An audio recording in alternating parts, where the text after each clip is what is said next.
Hello, my name is Ryan Lewis, and today I'll be presenting you my thesis pitch.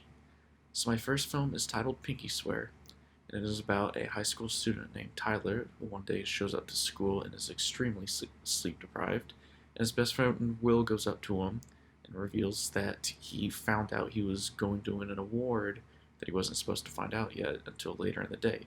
So he makes Tyler pinky promise he won't tell anyone that Will won the award. So Tyler pinky swears, and immediately after, Will's rival Matthew pesters Tyler about Will and the award until Tyler finally reveals that Will in fact won the award.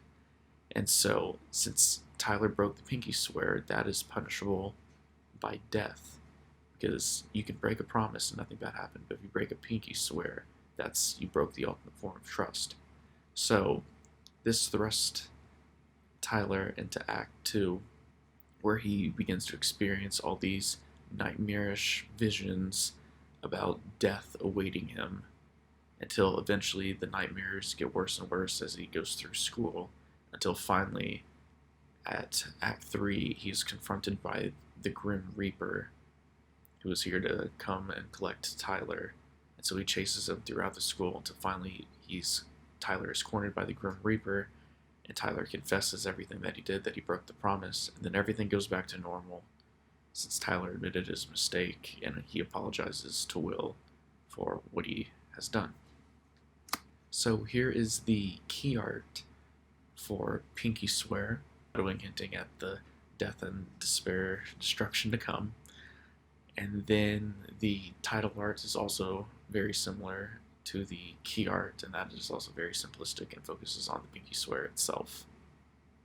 And here are the mood boards for the film. There is a noticeable color difference between the reality sequences, which will be pretty bright and colorful, and then also the nightmarish sequences that will have a darker drab color palette.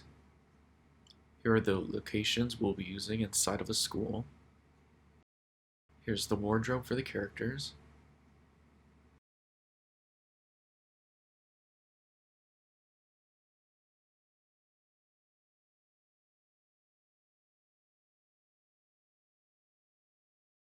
And this film will be very VFX heavy just because of the nightmare sequences. So here are the storyboards.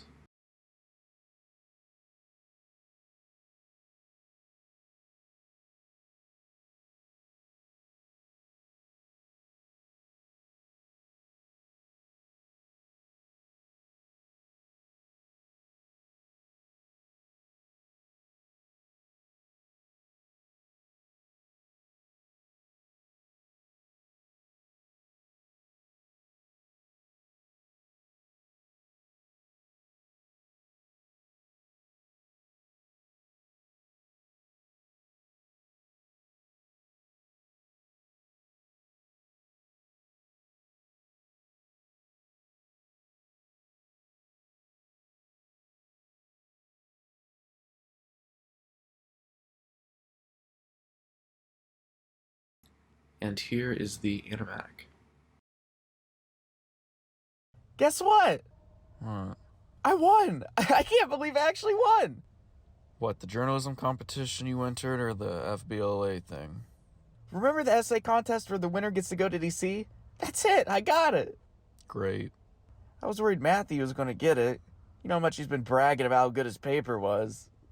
Not really. I didn't even remember the contest. You know now. Also, you should know that I found out I won by looking at Miss Carter's desk, and they aren't officially announcing it until the end of the day at the awards ceremony. Oh my lord.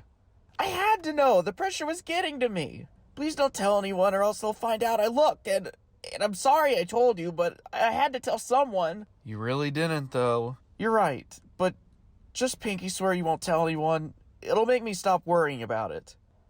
Fine, I promise. No, pinky swear. Anyone can just make and break a promise, but a pinky swear is the ultimate form of trust between two people. If someone breaks it, they must die.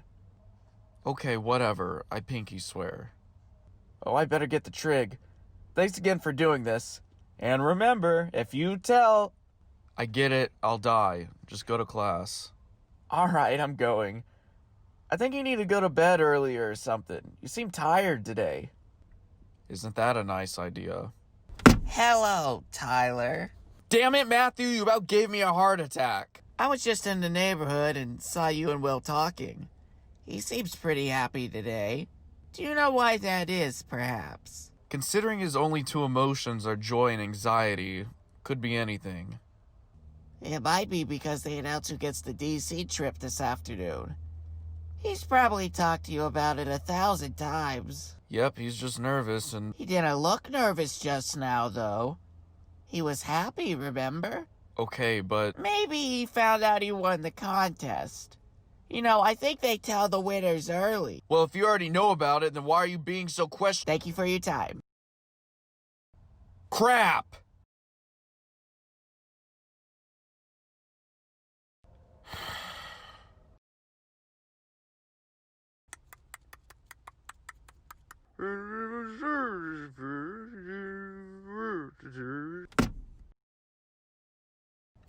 You've got to be kidding.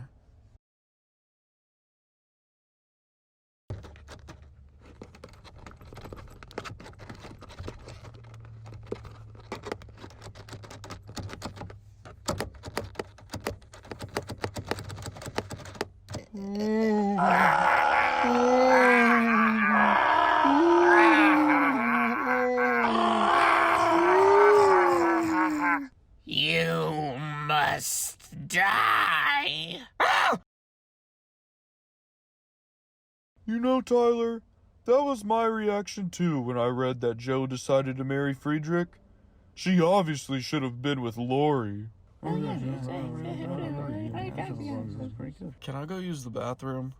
Alright, the goal for tonight is to be in bed by 4:30. Oh, God!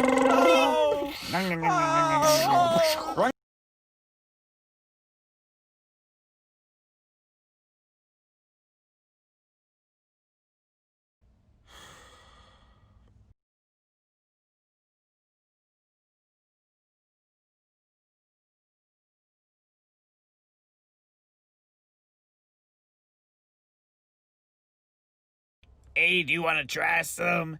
It's dragon fruit. I swear, if I see something else...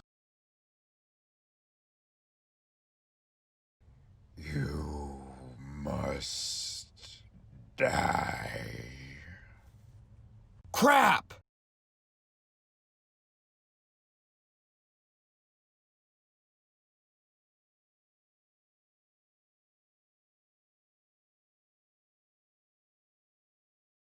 Shing! You must die. Shing! I broke the pinky swear and told Matthew that you won the contest, and I'm really, really sorry. What's wrong, Tyler?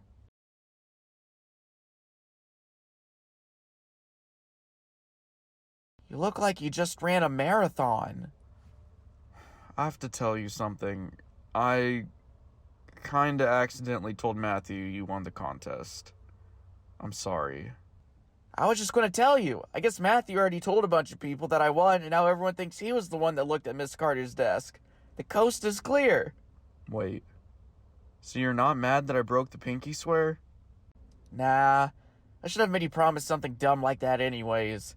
Pinky swears are for important things, like saying we'll give each other our kidneys and stuff. Phew, that's a relief.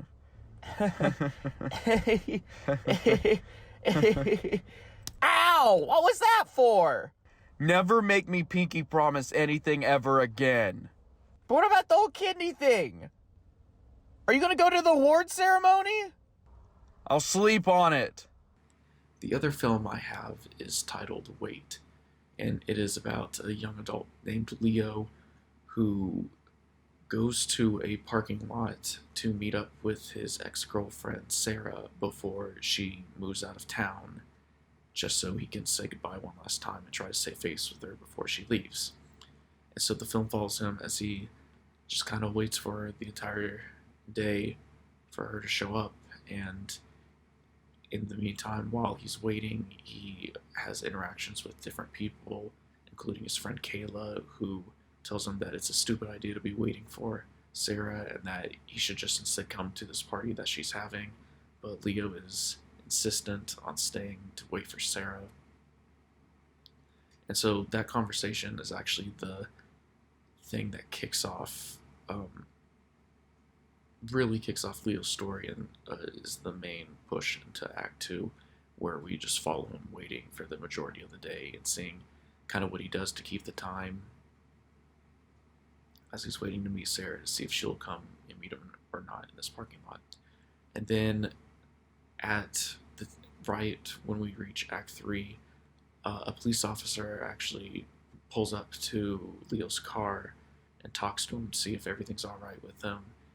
And at this point, Leo starts to realize, oh, maybe Sarah won't come. And so the police officer kind of lets Leo know that he'll be back later to check up on him to make sure everything's going okay. So the police officer leaves. And at this point, it's nighttime, and Leo's starting to lose hope. And then a car enters the parking lot and parks right next to Leo's car. And Kayla gets out of the car and goes up to Leo and sits next to him on the roof of his car. And at that point, Leo kind of accepts that Sarah isn't coming. But the fact that Kayla showed up to be with him in this hard moment is kind of a nice friendship moment between the two of them. Alright, here is the key art for Wait.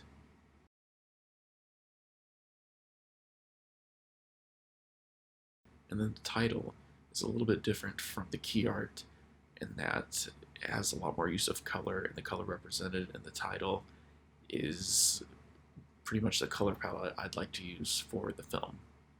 And so, speaking of which, here are the mood boards. And so again, the color palette, I want it to represent kind of like the passing of time during the day. So the film will start midday, the bright yellow sun's out, illuminating everything, blue sky. As the day goes on, it gets more orange, and eventually it hits sunset, and is the reddish pink in the night and the sky. And then finally we hit night with very dark blues and just purples. Here are the locations for the film.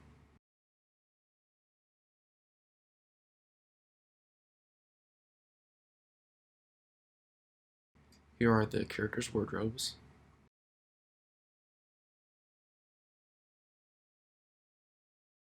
Here are some of the props we will be using. And then finally, we will be using some cars on set as well. Thank you guys so much for watching.